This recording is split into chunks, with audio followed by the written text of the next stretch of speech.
Morning students, my name is Himanshu Vyas. I hope you all are very good, very fine. तो आज का हमारा topic है ताल। हिंदुस्तानी संगीत पद्धति में ताल का क्या इंपॉर्टेंस होता है और ताल क्या होती है और मुख्य रूप से कितने प्रकार की होती है और वो किसके इस्तेमाल में आती है, किन किन चीज़ों के इस्तेमाल में आती है, वो मैं आज आपको बताने जा रहा हूँ।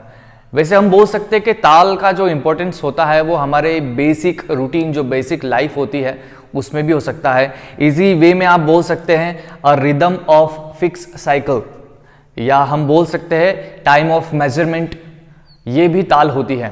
तो जब हम एक जैसी गति से चलते हैं, माने कि tick tock tick tock tick tock tick tock, ये भी एक प्रकार का रिदम होता है। आपने साइकिल को देखा होगा, साइकिल के जो पैडल होते हैं वो एक जैसी स्पीड में चलते हैं, आगे पीछे, उसको भी हम ताल बोल सकते हैं। या हम नल की टप टप टप टप टप टप को भी ताल बोल सकते हैं।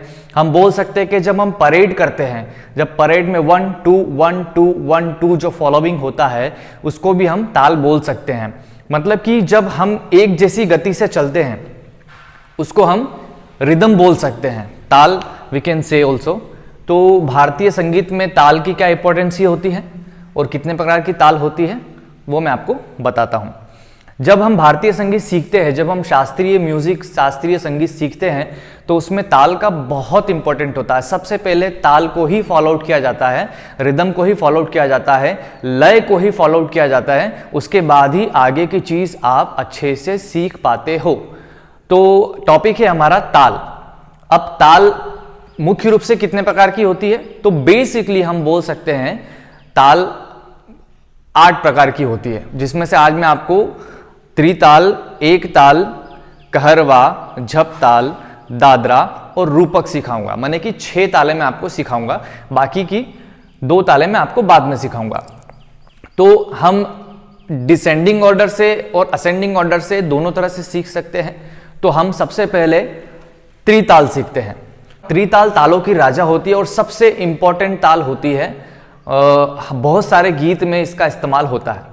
इस त्रिताल में 16 मात्राएं होती हैं, 4 भाग होते हैं, माने कि 4 सेक्शन होते हैं, जिसमें से फर्स्ट वाला सेक्शन इंपॉर्टेंट होता है और थर्ड वाला सेक्शन इंपॉर्टेंट होता है, क्योंकि थर्ड वाला जो सेक्शन होता है उसको हम खाली बोलते हैं, वहां पर शून्य होता है, इसलिए उसको खाली बोला जाता है। तो यह हुई त्रिताल की बात। त्रिताल के बाद हम बात करते हैं, डिसेंडिंग ऑर्डर में चलते हैं। त्रिताल के बाद हम बात करते हैं एक ताल की। एक ताल के अंदर 12 मात्राएं होती है और 12 मात्रा के अलावा इसमें हर मात्रा के 2-2 सेक्शन होते हैं। मतलब पहले सेक्शन में 2 मात्रा, फिर 2 मात्रा, फिर 2 मात्रा, फिर 2 मात्रा, फिर 2 मात्रा और लास्ट में फिर 2 मात्रा, ऐसे 6 सेक्शन होते हैं इसके। और पर सेक्शन में 2-2 बीट्स होती है। एक ताल में पहली मात्रा जो होती है वो सम होती है, इसमें 2 बार खाली आती है। ठीक है, आप इस चीज का जरूर ध्यान रखिएगा। पहली मात्रा सम होती है और इसमें 2 बार खाली आती है। ये इजी वे में आपको बता रहा हूं, ज्यादा हार्ड नहीं बता रहा हूं, सिर्फ आपको जितना बता रहा हूं उतना ही याद रखना है। बाकी हम तालों को अगर एलोबरेट करना चाहे और डिस्क्राइब करना चाहे तो बहुत बड़े स्तर पर भी इसको डिस्क्राइब कर सकते हैं, लेकिन मैं बहुत इजी वे में आपको बता रहा हूं। जितना बता रहा हूं उतना ही आपको समझना है और सीखना है। ठीक है, उसके बाद हम बात करते हैं झप ताल की। झप ताल में टोटल मिलाकर 10 मात्राएं होती हैं।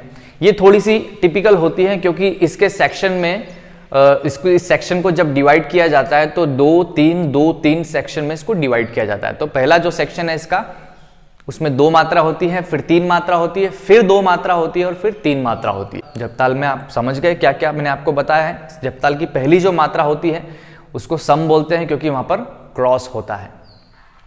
झपताल की जो तीसरा वाला सेक्शन होता है उसमें खाली होता है क्योंकि वहां पर 0 होता है।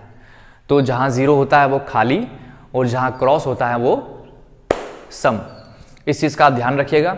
झप ताल के बाद हम बात करते हैं कहरवा, जो कि बहुत फेमस ताल। 8 मात्रा होती है कहरवा ताल में और इसकी पहली मात्रा पे क्रॉस होता है और दूसरी मात्रा पर 0 होता है। दूसरा सेक्शन होता है वो खाली होता है। पहली मात्रा पर क्रॉस होता है और दूसरा सेक्शन खाली होता है, माने कि पांचवी मात्रा जो होती है वो खाली होती है। पर सेक्शन में इसमें 4 बीट होती है, 1, 2, 3 और 4। ये कहरवा ताल होती है। कहरवा ताल के बाद हम बात करते हैं 7 मात्रा माने कि रूपक ताल। तो रूपक जो ताल होती है वो भी फेमस ताल है और बहुत अच्छी ताल होती है। तो रूपक की जो पहली मात्रा होती है वो 0 होती है, माने कि उसको सम भी हम बोल सकते हैं और 0 भी बोल सकते हैं। रूपक ताल में 3 सेक्शन होते हैं। पहला जो सेक्शन होता है उसमें 3 मात्रा, दूसरे सेक्शन में 2 मात्रा और फिर तीसरे सेक्शन में भी 2 मात्रा। ये रूपक ताल की बात हुई। सबसे अच्छी ताल और सबसे इजी ताल होती है दादरा। तो दादरा ताल जो होती है सबसे इजी ताल होती है और सबसे छोटी ताल होती है। तो दादरा ताल जो होती है उसमें 2 भाग होते हैं, माने कि 2 सेक्शन होते हैं। पहले सेक्शन में 3 मात्रा और दूसरे सेक्शन में भी 3 मात्रा। दादरा ताल भी बहुत इंपॉर्टेंट होती है, जिस तरह से त्रिताल इंपॉर्टेंट होती है। दादरा ताल का इस्तेमाल अक्सर ठुमरी वगैरह की गायकी के लिए किया जाता है। तो ये सारी तालें हुई। मैंने आपको ताल कौन कौन सी सिखाई एक बार मैं आपको रिवाइज करवा देता हूँ। सबसे पहले मैंने आपको त्रिताल के बारे में बताया है, उसके बाद मैंने आपको एक ताल के बारे में बताया है, उसके बाद में मैंने आपको झप ताल के बारे में बताया है, उसके बाद में मैंने आपको कहरवा ताल के बारे में बताया है, उसके बाद मैंने आपको रूपक ताल के बारे में बताया है और उसके बाद में मैंने आपको सबसे आखिरी में दादरा ताल के बारे में बताया है। अगले वीडियो में इसको किस तरह से डिस्क्राइब करते हैं, किस तरह से बोलते हैं, वो मैं आपको बताऊंगा। फिलहाल के लिए जो भी मैंने आपको सिखाया है वो आप ज़रूर सीखिएगा और इस वीडियो को ज़रूर देखिएगा और अपना ध्यान ज़रूर रखिएगा।